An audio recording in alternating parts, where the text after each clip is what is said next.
Claudia, bonjour. Bonjour. Merci de venir témoigner pour cette émission Femmes et Entrepreneurs. Alors vous êtes dans un domaine quelque part qui fait rêver beaucoup de femmes, c'est-à-dire que vous créez des crèches d'entreprise. Alors déjà, comment vous en êtes arrivé là? Parce que je suppose que c'est pas, je dirais, c'est une démarche longue et difficile. Donc qu'est-ce qui vous a amené à décider d'être entrepreneur, et puis 2, à vous orienter vers ce secteur qui n'est pas forcément si facile, hein. C'est quand j'ai eu mes enfants, en fait, que tout s'est ouvert. J'avais l'idée de devenir entrepreneur de façon sous-jacente pour mettre un peu ma pierre à l'édifice, construire l'entreprise selon mes convictions, mais j'ai vraiment trouvé le secteur dans lequel je voulais m'investir quand j'ai eu mes propres enfants. Je les ai eus de façon pas très facile, et du coup j'ai dû très vite me projeter dans le monde de la petite enfance. Et là, c'est comme un nouvel univers qui m'a explosé à la figure. Et du coup, je n'avais qu'une envie, c'était d'apporter à la fois mes connaissances d'entreprise, mes nouvelles idées, mon expérience avec mes enfants dans le monde de la crèche. Voilà. Alors votre expérience, elle a été plutôt dans le négoce.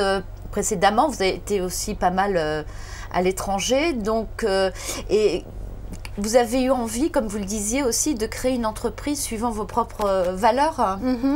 Alors, j'étais d'abord dans le monde de la grande distribution et énormément à l'international. Bon, ce qui correspond à qui je suis à moitié autrichienne, j'ai fait des études à moitié en Allemagne, des études de commerce. Et donc, quand on m'a proposé un projet d'importation, de carrière dans l'importation textile, pour moi, c'était fabuleux. J'étais 6 mois de l'année en voyage, et donc j'ai découvert beaucoup de mentalités, beaucoup de cultures, et puis aussi toutes les similarités. Ensuite, j'ai continué, si vous voulez, dans cette voie, puisque j'ai fait de l'humanitaire, donc j'étais à nouveau en Afrique. Et qu'est-ce qui vous a amené à faire de l'humanitaire, hein? C'était une période de ma vie en entreprise qui a été un peu compliquée sur le plan humain, puisque la société Euromarché a été rachetée par Carrefour. Ah oui. Et à ce moment-là, il y a vraiment des tensions et un égocentrisme incroyable, et j'avais besoin de me réapproprier le fait que l'être humain pouvait être bon. Voilà, tout simplement. Alors, donc aujourd'hui, vous avez créé ce concept de crèche d'entreprise. Comment s'appelle C'est Cap Enfant. La société s'appelle Cap Enfant, puisque l'idée, c'est d'être centré sur les enfants, sur le bien-être des enfants. Et alors, qu'est-ce que vous avez fait de différent? Parce que je crois que finalement, ce que vous avez cherché, c'est un concept de crèche, bien sûr, de garde d'enfants, mais derrière avec des aspects éducatifs nouveaux. Donc, vous avez innové dans... Ouais. En fait, c'est parti vraiment de ma propre histoire. Bon, le fait que j'ai énormément évolué à l'international et que je sois à moitié autrichienne m'a montré que c'était un bénéfice énorme que d'être dans un milieu international en contact avec des étrangers, toute cette richesse. Et je voulais forcément transmettre la même chose à mes enfants, donc on l'a fait au travers de voyages, et puis bon, notre maison est tout le temps ouverte. Du coup, sachant qu'en France, on peut être assez cloisonné, avoir peur de l'étranger, je me suis dit, mais voilà, il faut que je sorte de mon cadre familial et que j'apporte ça aux enfants qui sont autour de moi. Et ça, c'était vraiment la ligne conductrice. C'est le postulat que dans 20 ans, nos enfants devront être plus à l'aise dans le monde international que nous ne le sommes, nous, aujourd'hui. On a beaucoup de progrès à faire dans notre pays. Et ça commence dès le berceau, et du coup je me suis investie sur le berceau. Bah écoutez, oui, ça, franchement je confirme, parce que moi j'ai un petit-fils, jusqu'à la 6e, il n'a pas appris un mot de langue étrangère, ce qui est une vraie catastrophe. Comment après rattraper tout ce retard, alors que l'apprentissage se fait plus facilement les premières années? Bah exactement, en fait c'est l'idée, j'ai fait pas mal de recherches, et puis justement sur les langues et sur l'écoute. L'oreille se forme entre 0 et 3 ans principalement, c'est-à-dire que l'enfant, quand il naît, il a une capacité auditive extraordinaire qui va très très vite se réduire. Si on permet à l'enfant d'entendre une multiplicité de sons différents, donc de fréquences sonores différentes quand il est petit, potentiellement il aura la capacité de les entendre plus grands. C'est le principe de l'oreille musicale, tout simplement. Alors, comme vous expliquiez ça au moment où vous avez porté votre projet, parce que c'est des investissements énormes, une crèche. Vous aviez une oreille attentive de ceux qui devaient vous financer, entre autres, ou on vous regardait un peu avec méfiance? On ne me regardait pas avec méfiance, mais avec curiosité, parce que j'arrivais, si vous voulez, sur ce marché-là, avec une idée originale. Et je n'étant pas issue du monde de la petite enfance, automatiquement, il y avait quelques réticences, interrogations qu'il a fallu surmonter en apprenant très vite et beaucoup, et en étant au contact de beaucoup de personnes. Mais vous avez pu lever justement tous les financements, que ça a été dur, ou vous en êtes sorti plutôt facilement? Ça a été long. Je ne peux pas dire que c'était vraiment dur, c'était long, donc il a fallu déployer beaucoup de force de conviction. C'était pas plus dur pour vous, femme, que je dirais, on ne vous a jamais mis, le fait que vous occupiez de la petite enfance, on vous a jamais dit, c'est un projet pour un homme en fait. Voilà, ça c'était un petit peu l'avantage. Bien entendu, on m'a toujours dit, mais vous êtes mariée, vous avez des enfants, comment allez-vous vous occuper de votre propre famille? On vous a dit ça? Bien entendu, ça tout à fait, donc la grosse question. Pour autant, être dans le monde de la petite enfance, c'était un peu plus facile pour moi en tant que femme, j'avais plus de légitimité. Et alors, vos clients, ce sont souvent des grandes entreprises. Je dirais il y a une adhésion facile, justement, parce que le financement se fait aussi par ces entreprises. Donc, quelle a été la réaction au départ? Alors, je m'adresse à des grandes et des petites entreprises. Les deux premières entreprises auxquelles je me suis adressée sont toutes les deux des entreprises qui étaient dans l'innovation. Elles avaient déjà évolué dans leur idée sociale. Elles ont vraiment des axes sociaux très forts. Et puis, le fait d'arriver avec ce projet original, innovant, ça les a renvoyées à leurs propres valeurs et du coup, les portes se sont ouvertes plus facilement. Ça a mis quand même un an et demi, mais ça s'est ouvert plus facilement et voilà, contrairement à d'autres. Alors, ça veut dire que sur des métiers de base, parce que garder les enfants, c'est quelque chose que toutes les femmes savent faire, parce que souvent, je rencontre des femmes qui veulent se lancer, mais c'est pas facile. Non, et donc, l'innovation peut se faire dans ce domaine également. La preuve, c'est que vous allez même jusqu'à déposer un brevet. Tout à fait. Alors déjà, c'est en fait un postulat qui n'est pas tout à fait vrai de dire que les femmes savent automatiquement s'occuper des enfants. Dès lors, en tout cas. Dès lors, elles sont supposées le savoir ou apprendre à le faire. Déjà, c'est un apprentissage. De devenir parent, ce n'est pas forcément inné. Par contre, s'occuper des enfants des autres, ça, c'est vraiment de la professionnalisation. Et ça, c'est un axe important. Alors, sur l'aspect brevet, effectivement, arrivant avec cet axe sur la musique, parce que l'idée, c'était quoi? C'était de se dire... Je ne vais pas faire écouter aux enfants une multitude de langues, ils ne vont rien comprendre, ils sont en train d'apprendre le français, soit on va croire qu'ils vont tout savoir, soit ils vont tout mélanger. Voilà, donc l'idée c'était plutôt de leur faire écouter de la musique parce que l'oreille musicale permet d'entendre un panel très très large de musique. Donc, travailler sur la musique, et la musique c'est quoi? C'est la diversité culturelle, c'est le langage du monde. Du coup, automatiquement on touchait à cela. Donc, dans cet aspect-là, dans ce cadre-là, j'ai développé en fait un outil pédagogique qui s'appelle la bulle musicale, qui est une demi-sphère de 12 mètres carrés dans lequel il y a une interactivité. Parce que ce que je voulais, c'est que l'enfant aille dans un endroit et qu'il sollicite la musique quand il le désirait lui-même. Et ce qu'il voulait, c'était pas quelque chose qu'il subissait, mais c'était là où il était acteur.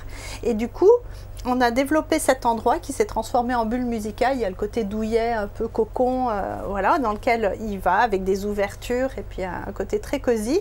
Et il va déclencher dans les parois, il y a des espaces sur lesquels il va appuyer et il va déclencher des sons d'animaux, il va déclencher des sons d'une musique, de rythme, de salsa, de jazz, de musique classique, de comptine et des langues également qui vont dire 1, 2, 3, 4, 5 en hindi ou en chinois, enfin voilà.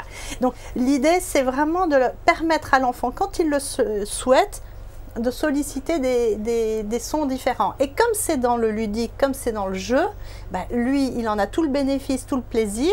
Et puis à côté de ça, bah, sans le faire exprès, il acquiert des compétences, il apprend en fait.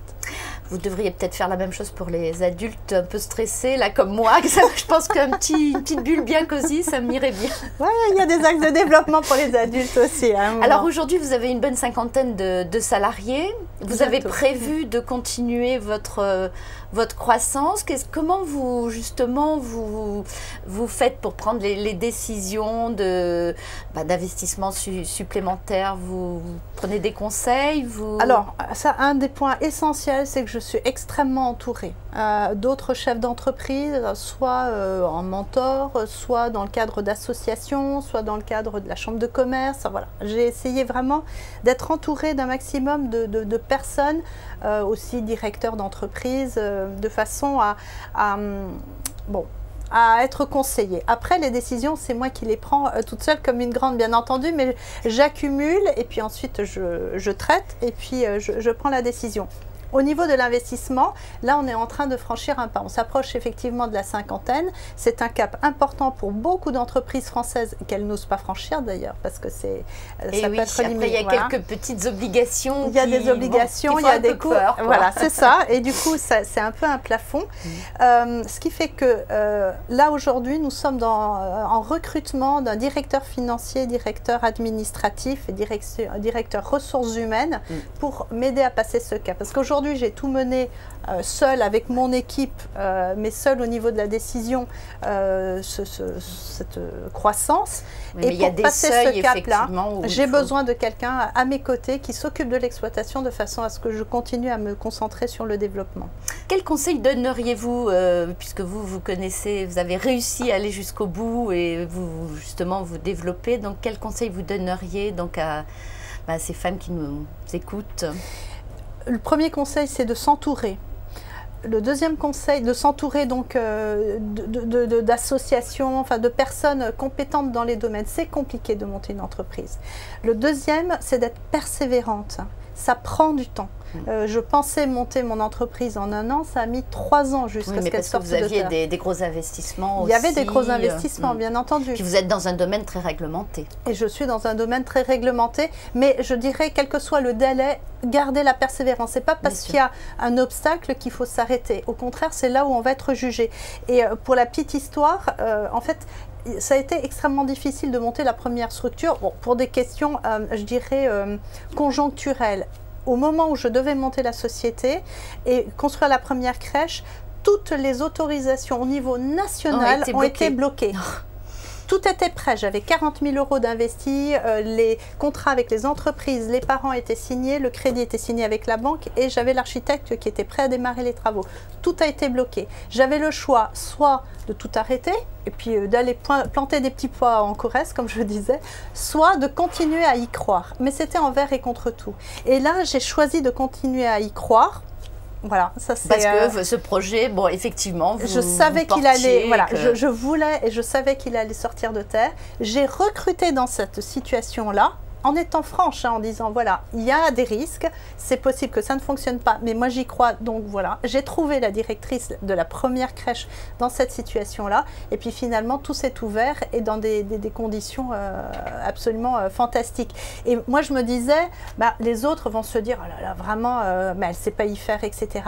Et les entreprises, enfin toutes les personnes qui étaient autour de moi, banques, entreprises, institutionnels, ont vu que j'ai tenu bon. Et c'est grâce à ça qu'ils m'ont fait confiance derrière et ça m'a donné une crédibilité beaucoup plus forte ultérieurement. Alors que je pensais avoir une mauvaise image, tout à fait le contraire, bien au contraire. Alors, de quoi vous avez envie pour cette société demain? Qu'est-ce qui vous tient particulièrement à cœur? Je crois vraiment dans le projet pédagogique. Donc, ce qui me tient à cœur, c'est de donner cet élan sur le plan pédagogique à d'autres crèches, aux miennes, bien entendu, et puis peut-être au-delà, au monde maternel. Je pense qu'il est important, dès le plus jeune âge, d'entendre un maximum de sons d'univers pour redécouvrir en fait, la richesse de la diversité culturelle. Et voilà. On en a bien besoin dans ce pays, je crois. On en a besoin, mais on y va peut-être de force. Donc autant y aller avec les meilleurs outils et puis de bon cœur. Claudia Caspi, merci beaucoup. Et puis, écoutez, que toutes ces crèches fassent des bébés supplémentaires parce qu'on en a bien besoin. Et les femmes qui ont tellement de mal à trouver des places en crèche ou pour faire garder leurs enfants. Donc, plus vous vous développerez, mieux ce sera. Merci beaucoup. Merci beaucoup, Maïté.